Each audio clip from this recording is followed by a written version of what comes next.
Death at Rottingdean, Chapter 7. As usual, one goes along the line of least resistance, and because the owner offered to sell us his sticks of furniture too, thereby saving us the bother of immediately hunting for new things, we have taken for 3 years this ex-smuggling stronghold in Rottingdean. It's small, low, and old, and in time we hope to make it comfy. At present, its interior is what you might call Neolithic. Rudyard Kipling to Thomas Hardy, November 30th, 1897. In due time, I found my ghost. Rudyard Kipling, my own true ghost story. Stucco-fronted and red-tiled, the elms stood in a sort of a little island under several large ilex trees and behind 6-foot flint walls, which, Kipling would say many years later, we then thought were high enough. On this evening, Kipling answered his own door, dressed in tweeds with leather elbow patches and knee-high boots, holding a night-gowned little girl in his arms. "Welcome to our abode," he said warmly. "You'll find us very common here, with no ceremony." He bounced the little girl, who hid her face slyly on his shoulder. "This is Elsie, and where has Josephine gotten to? Josephine, come down and meet our visitors." A small girl flew down the narrow staircase and hid herself shyly behind her father's boots, then obeyed his command to step out and shake hands with Lord and Lady Sheridan. There was an easy familiarity between father and daughter, as if the two of them spent a great deal of time in one another's company. "You'll find that we have a wonderfully rustic and innocent time of it in Rottingdean." Kipling took his daughter's hand. "Jam-smeared picnics on the downs, chasing ducks into the pond, finding birds' eggs, quite the thing, eh, Josie?" And upon her eager assent, he added to Kate, "Perhaps you'd go riding with us some afternoon, Kate, when you've got nothing better to do. A friend gave the wife and me a tandem some month ago, but Carrie isn't well enough to ride yet." "There's a seat on the back for me," Josephine said.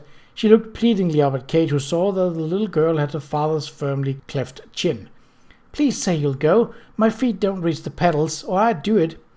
"For sheer pace and excitement, a tandem beats a bicycle all to pieces," Kipling said enticingly. He grinned at Charles. "And I'll be glad to lend it to the two of you so you can ride along the cliff. Now that's excitement for you." "I'd love to go riding with you, Josephine," Kate said. She glanced at Kipling with his 2 daughters, and then at her husband, wondering what sharp envy Charles must be feeling. He would have been a wonderful father, she thought, with a swift pang, and as swiftly turned her head to hide the painful thought that must be written on her face. But not swiftly enough, for she knew that Charles had glimpsed it. Kipling led them to a low-ceilinged cave of a parlor where his wife Carrie, a sharp-jawed, brown-haired lady of about Kate's age, sat on a brown chair under a blue-shaded gas lamp with leprous-looking white blotches all over it. In her arms was the Kipling's new baby, John, swathed in a knitted wrap. On a nearby horse-chair sofa sat another older woman, quite tiny but erect and straight-shouldered, with an elvish face that was striking in its dynamic intelligence. As she stood, Kate saw that she was wearing a plum-colored dress with long, full skirts, serviceable but not particularly smart, which had outlasted several changes of fashion. The gaslight shone on her silver-grey hair, knotted loosely under a swath of soft ochre lace that had been pinned with a brooch. At her waist hung a large watch set with chrysolites. Kipling introduced them all, while Charles joined the host in front of the small smoky fire.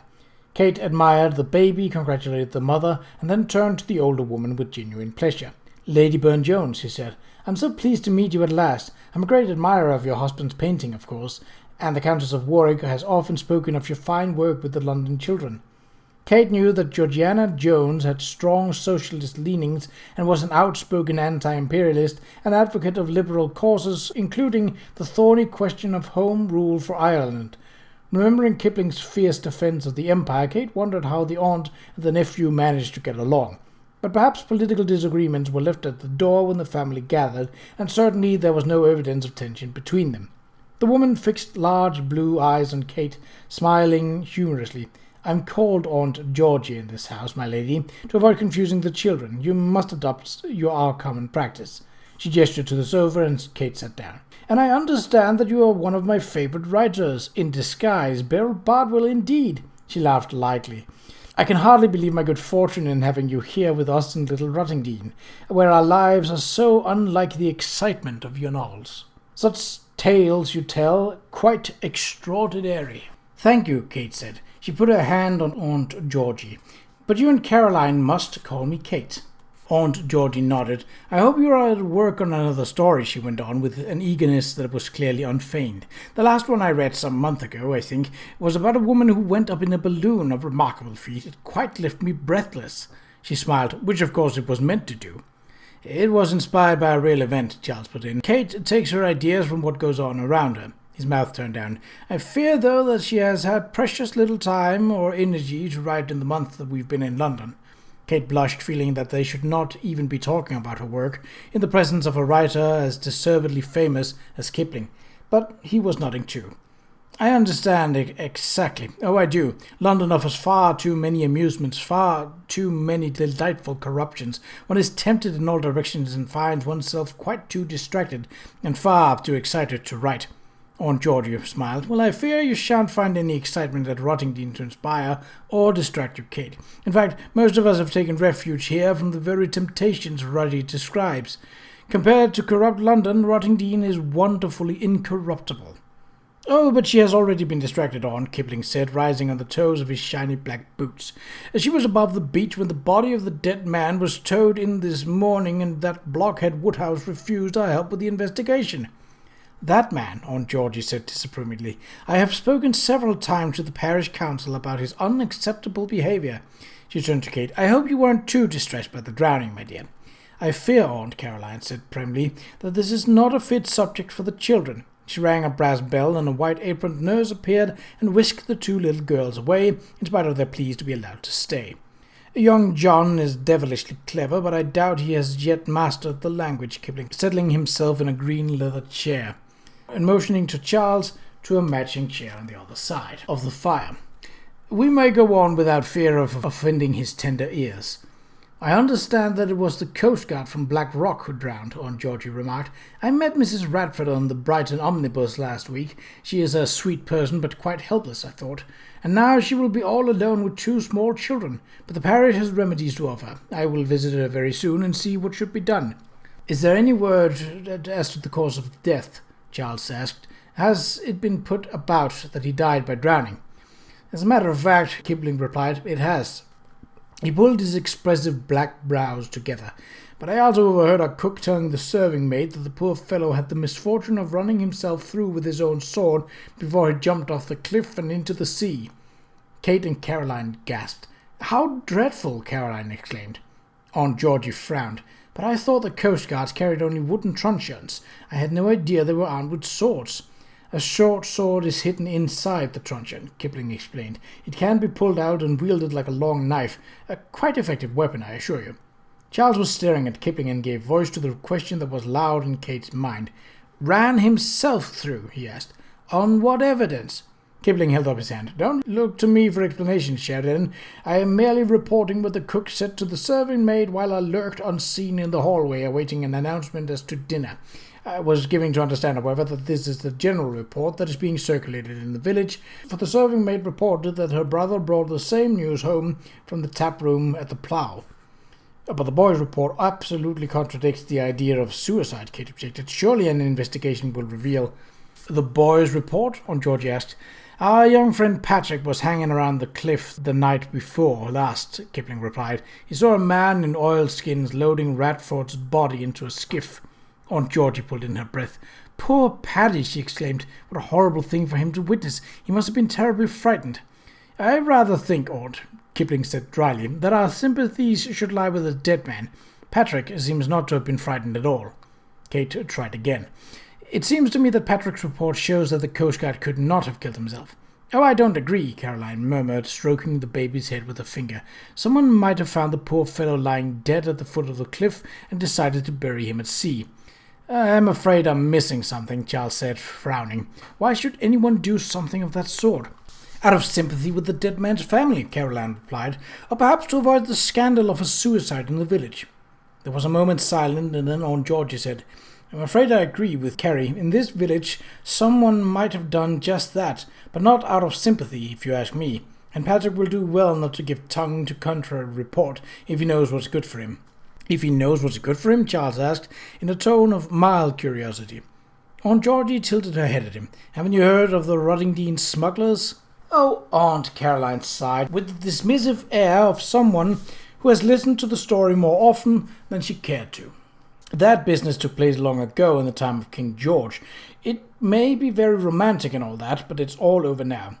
That is commonly said, Carrie, my dear, Aunt Georgie replied, but Rottingdean keeps its own secrets. And even those of us who have maintained houses in this village for 15 years are not privy to its inner workings.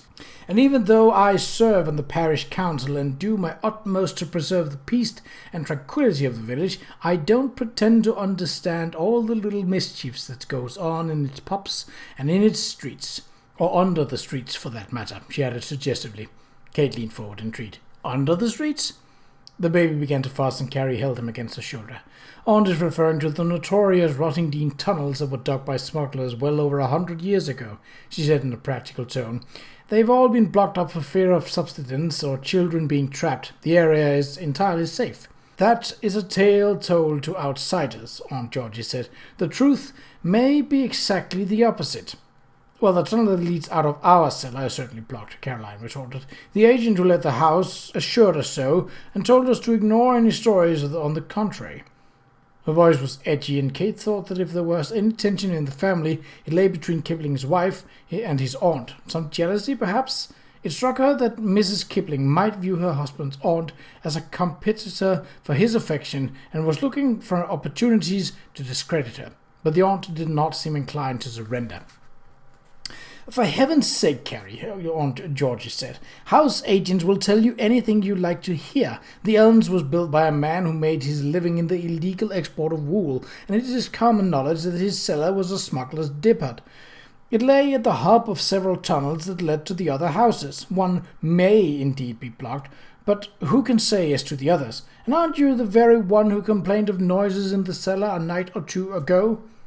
Caroline responded to the challenge with a light laugh. You're not suggesting that there are still smugglers in this village. I am only suggesting that some intrigue or another is afoot, Aunt Georgie replied, lifting her chin. You cannot have noticed it, my dear, for you have not lived here for a sufficient time, but an unusual amount of money has been coming into this village lately.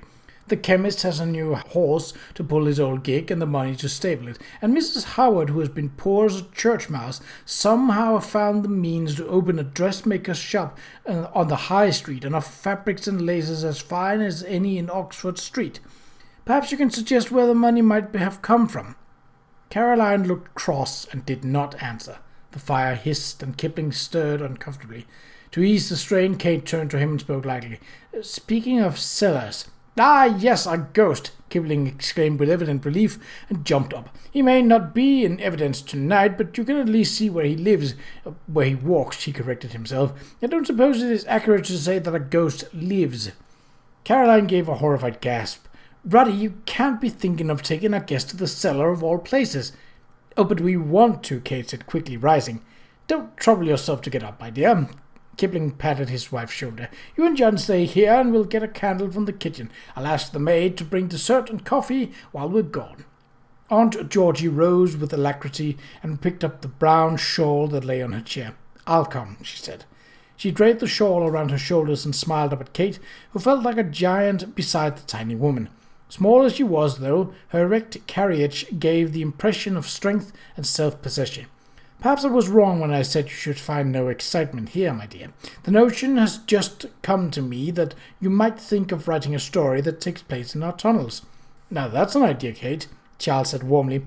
You could set the tale in King George's day and be sure of smugglers. You might even ask about the village and gather the names of some of the men who were involved. I'm sure there are many older people who have interesting smugglers' tales to tell. If that's your plot, you should visit the old windmill on Beacon Hill, beyond North End House, Kipling suggested, as they left the room and turned into a dark hallway with old-fashioned framed pictures on the wall. It was often frequented by smugglers who used to sail to signal boats out on the channel. The old windmill, Aunt Georgie said. The very thing. Ruddy, you shall put the old mill into one of your poems, and Belle Bartwell can put it into a story. She patted Kate's hand with a chuckle. "No argument now. As I tell my nephew, those with a gift for writing stories are obliged to do so in order to relieve those of us with an insatiable need for reading them." Turning to Kipling, she said, "What story are you working on now, my dear?"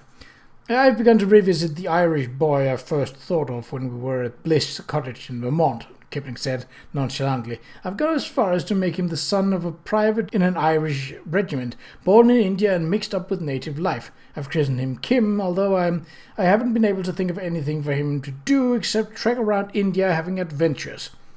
Aunt Georgie chuckled. "Fashioned after our very own Patty, I wonder. Well, if you observe the child for very long, you won't lack for things for your Kim to get up to. But shouldn't you have a plot of some sort?" "What was good enough for Cervantes?" Kipling began, but his aunt cut him off. "Don't Cervantes me," she said tartly. "I remember your mother remarking once that you couldn't make a plot to save your soul." She smiled sweetly at him. "Now, dear, hadn't you better fetch the candle?" A few minutes later, the four of them, Kipling, Charles, Aunt Georgie and Kate, were making their cautious way down a narrow flight of worm-eaten wooden stairs into a large, irregularly shaped, cave-like cellar carved out of the grey-white chalk on which the house was built.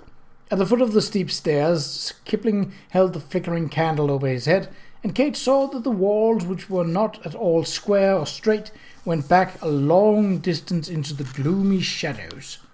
"The tunnel entered at this point," Kipling said, going to a tier of wooden shelves. "But there is no access, you see. It's entirely blocked."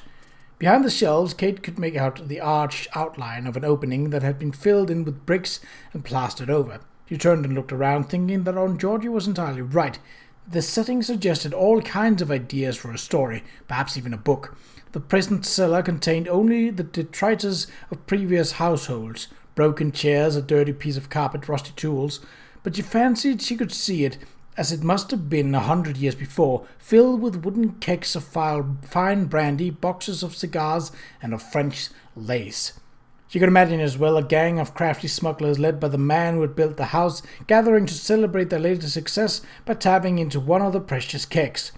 "You've explored all the nooks and crannies, I suppose," Charles said thoughtfully. Kate looked at him curiously. He seemed to be sniffing the air. "Actually, no," Kipling said. "We've been here less than a month, and with John's arrival—" The candle guttered, and he shielded it with his hand.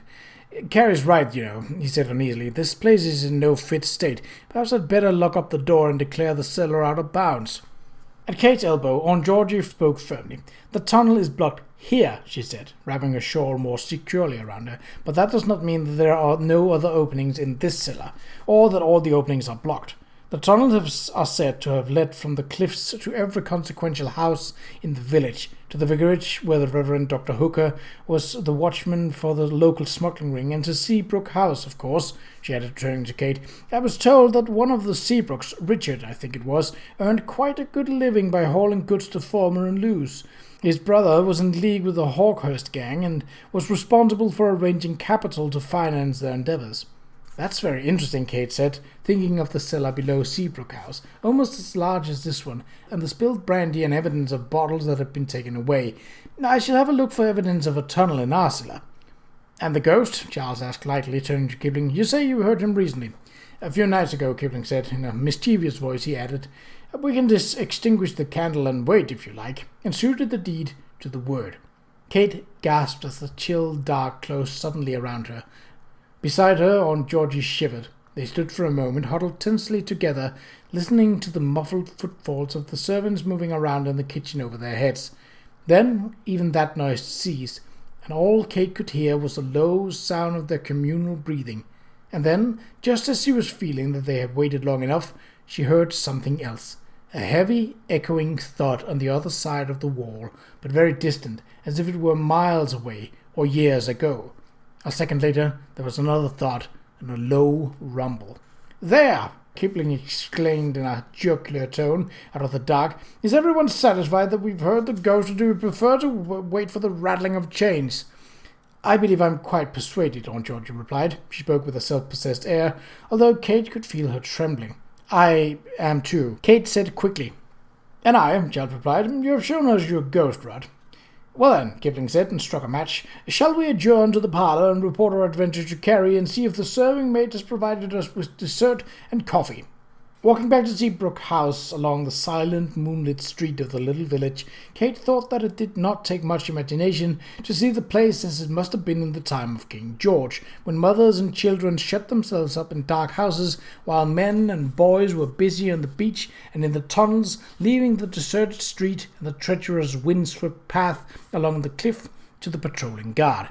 She was in deep reflection, thinking that Rottingdean would indeed be a marvellous setting for one of Beryl's stories, when Charles spoke. His voice was amused. "Well, my dear, what did you think of Kipling's Ghost?" Kate matched his light tone. "He made an impressive thought or two, but I should like to have seen him." He smiled down at her. "You caught a whiff of him, didn't you?" Kate was surprised. "A whiff?" He nodded. "I should have thought that the cellar so long closed up would be musty, but I caught the distinct odour of sea breeze. The ghost must be an old salt, fresh from the briny depth." His voice became sepulchral. 15 men on a dead man's chest, yo-ho-ho, and a bottle of rum." Kate laughed, then stopped, intrigued. "If you could smell the sea breeze, that means the tunnel is not entirely closed up." "I should think so," Charles said. "Interesting, isn't it?" He paused, looked down at her, and his eyes concerned. "I hope the evening wasn't too trying for you, Kate." Somewhere in the distance a dog barked and a cloud veiled the moon. "The children, you mean?" she said. "Yes." He pulled her arm under his and matched her step to his. "You were very brave."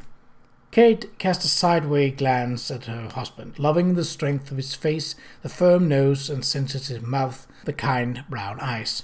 But it was a shuddered face. Charles Sheridan was a true British gentleman, reserved, stoic, and naturally reticent.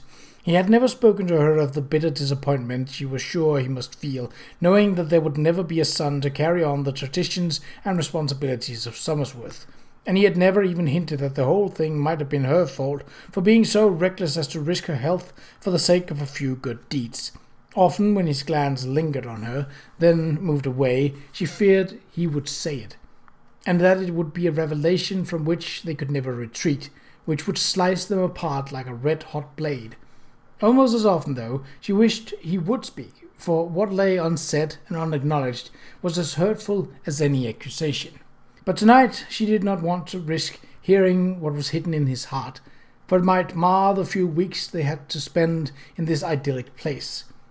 So she murmured something that sounded like "thank you," and looked up at the waning moon, half hidden in a wreath of silver clouds. "It's a glorious night, isn't it?" she said. "It is so wonderful to be alone with you, my dear, with no one to watch or criticize what we are doing, and no one to please but ourselves." Charles bent to kiss her, then put his arm around her shoulder, and they walked together down the quiet street. But Kate was wrong. They were not alone, and they were being watched.